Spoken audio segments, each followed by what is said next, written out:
Hey, it's Ryan with this week's Mille Fishing Report. As you can see, we've got some big changes.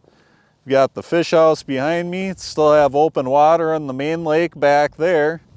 So we're gonna have a little bit of diversity this weekend. It's Thanksgiving weekend. I think with the mild temperatures, we're gonna continue to see some guys out muskie fishing, casting for them out in the main lake, open water. But we're also gonna see guys ice fishing in the bays. So it's one of those rare weeks where we're gonna see a little bit of both worlds going on. But I think what I'll do is I'll start off with the muskie bite. Not a whole lot's gonna change. I would say when you get this late into the season with water temps getting as cold as they are, the guys that are trolling are gonna need to slow down. They're still gonna be running those big baits, you know, the 10-inch plus baits. But instead of going about 4 miles an hour, I'd say they're gonna have to slow down to about 3 miles an hour. Now what I would do is I would kind of watch the temperature. If you have a day that's trending warmer, what I would do, whether I'm trolling or casting, is I would still try to fish a little bit shallower. A day with warmer weather can keep fish up on top of the reefs. You know, all it takes is a little bit of sunlight to warm their backs up. It helps them digest all those tullibee they've been gorging on the last couple weeks. So what I would do is with the mild temperatures coming up is I would still focus on the tops of the reefs or maybe just off the edges of them in that 6 to 12, maybe 15 foot of water range. If I'm casting, what I'm gonna be casting is big swim baits, you know, the big pounders or the big paddle tails, sticking with the same colors, you know, something tullibee or something bright, but I'm also gonna be fishing up on top of the reef. So I'm gonna be throwing them up into that 3 to 6 feet of water, especially during the heat of the day. Maybe if it's in the evening or if it's in the morning, what I would do is I would focus off the edges, you know, in that 12 foot of water or so. But when you get a nice sunny, warmer day like we have this weekend coming up, I would definitely focus some attention up on top of the reef. Those fish like to go up there and try to digest their food when they get a little bit of a warm spell this time of year. Moving on to ice fishing.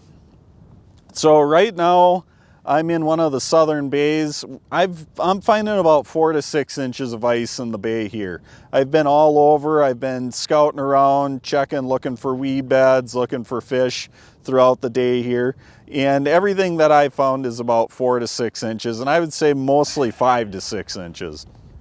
Now, I can't vouch for the rest of the bays, but I know there's guys out fishing on the other southern bays also.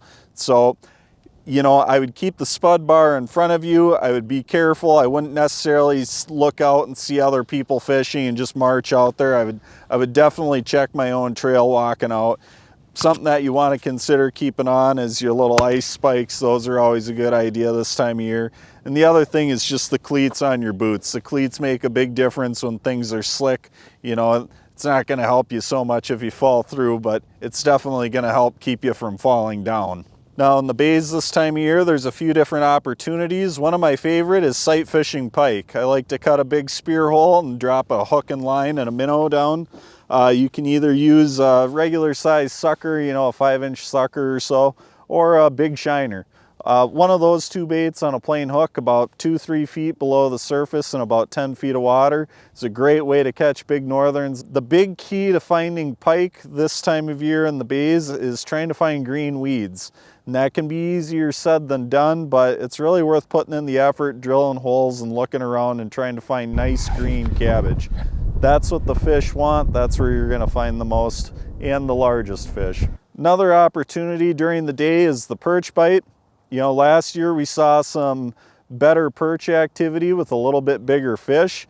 We're starting to notice that some of the perch are turning into a keepable size fish last winter, and I think we're going to see a lot more of that this winter. So perch fishing in the bays can be good. Just some bugs and a little buckshot spoon is a great way to catch them.